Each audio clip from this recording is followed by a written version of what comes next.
লক্ষ্মীপুরে কিন্তু আর গডফাদারের রাজনীতির জন্ম হতে দেওয়া হবে না। লক্ষ্মীপুরে আর চাঁদাবাজি চলতে দেওয়া হবে না। লক্ষ্মীপুরে আর টেন্ডারবাজি চলবে না।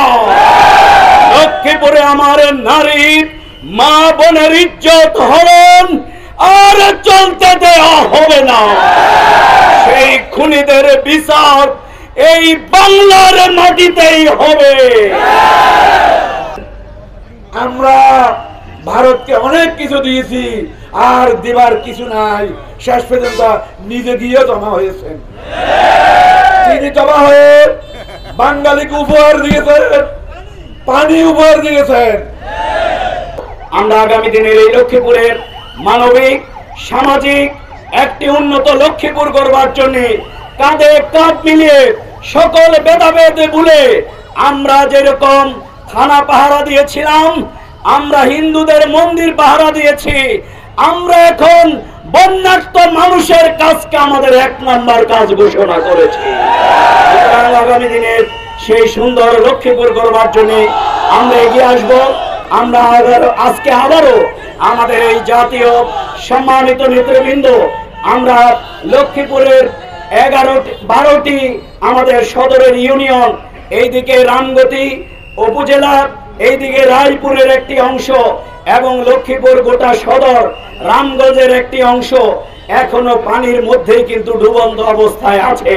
এই জন্য আমরা মনে করি আজকের আপনাদের শুভাগমনের উপলক্ষে আপনাদের এই পরিদর্শনের কারণে দেশ বিদেশের সকল মানুষ, মানবিক মানুষেরা এই লক্ষ্মীপুরের দিকে তাদের সহযোগিতা, আন্তরিকতা, ভালোবাসা, দোয়া সবকিছু নিয়ে তারা এগিয়ে আসবে, আমরা সেটা প্রত্যাশা করছি।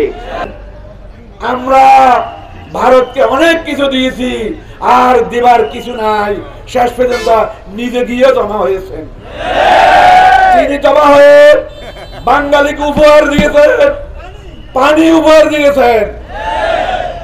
ভারতের ইচ্ছা হলো এই দেশটাকে অর্থনৈতিকভাবে পঙ্গু করে এই দেশে তাদের পণ্যের বাজার সৃষ্টি করা। এই লক্ষ্যে তারা আমাদের কৃষি ধ্বংস করেছে, শিল্প কারখানা ধ্বংস করেছে, বাংলাদেশের বাণিজ্য পলিসি তারা নিজের আয়ত্তে নিয়ে ধ্বংস করেছে, আমাদের চামড়া শিল্পকে ধ্বংস করেছে, পাট শিল্পকে ধ্বংস করেছে, তৈরি পোশাক শিল্প হুমকির মুখে ছিল।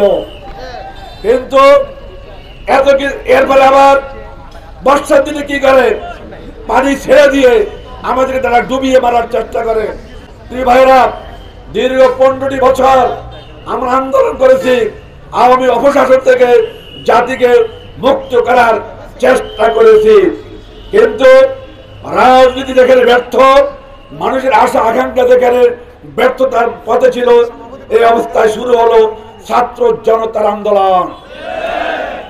ছাত্র জনতার আন্দোলন হাজারো শহীদের রক্তের উপরে দাঁড়িয়ে তারা বিজয় লাভ করেছে। শেখ হাসিনা চোরের মতো দেশ ছেড়ে পার জ্বালিয়েছে।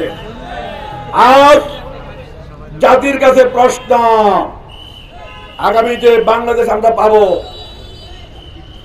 সেই বাংলাদেশ কেমন হবে? সেই বাংলাদেশ কি লুটেরারের বাংলাদেশ হবে? সেই বাংলাদেশ কি খুনের বাংলাদেশ হবে? সেই বাংলাদেশ কি স্বার্থবাদী ব্যাংক লুটকারীদের বাংলাদেশ হবে? আমরা আগামী দিনে দীর্ঘ 53টি বছর আমরা স্বাধীনতা খুঁজেছি, কোথাও আমরা স্বাধীনতা পাই নাই। আজ দেশ একটি স্বাধীনতার রূপ নিচ্ছে, আমরা একটি দ্বিতীয়বার স্বাধীনতা পেয়েছি। জাতির কাছে প্রশ্ন থাকবে, আগামী দিনে কি লুটেরা মুক্ত বাংলাদেশ চাই? আমরা হত্যা মুক্ত বাংলাদেশ চাই? ওই কেন্দ্র দখল, স্ট্যান্ড দখল, বাস স্ট্যান্ড দখল, কাউন্টার দখল, রাস্তার টেন্ডারবাজি, এই বাংলাদেশ আমরা চাই? আমরা চাই এমন একটি সুন্দর বাংলাদেশ যেখানে শোষণ থাকবে না, আমানতদারিতার সহিত নেতৃত্বের দায়িত্ব পালন করবেন। ইউনিয়ন পর্যায় থেকে শুরু করে জাতীয় সংসদ পর্যন্ত সকল স্তরে আমরা সৎ, যোগ্য, আমানতদার, যাদের কাছে মানুষ আস্থা রাখতে পারে, এমন একটি বাংলাদেশ আমরা চাই। আপনারা চান কিনা? যদি চান খুঁজুন খুঁজুন কোথায় আছে এমন এমন নেতা যে আমানতদারিতার সহিত আস্থা নিয়ে দেশ এবং জাতিকে পরিচালনা করতে পারবে। আমরা বলতে চাই জামাত ইসলামী কঠোর অনুশীলন দ্বারা এই লোকদেরকে তৈরি করছে। আমাদের সামনে মঞ্চে উপবিষ্ট আছেন ডক্টর রেজাউল করিম। আগামী দিনে এই লক্ষ্মীপুরের মানুষের প্রতিনিধিত্ব করতে চায়। আমরা কি তাকে রাজি আছি? আমরা ওই সংসদে ডক্টর রেজাউল করিমকে দেখতে চাই। তিনি একজন পরীক্ষিত ছাত্র নেতা। এই আওয়ামী পিশাচেরা তার পা ভেঙে দিয়েছিল 2006 সালের 28 অক্টোবর। এই 28 অক্টোবর না শুধু আওয়ামী লীগ খুনের রাজনীতিতে অনেক দেশপ্রেমিককে তারা হত্যা করেছেন।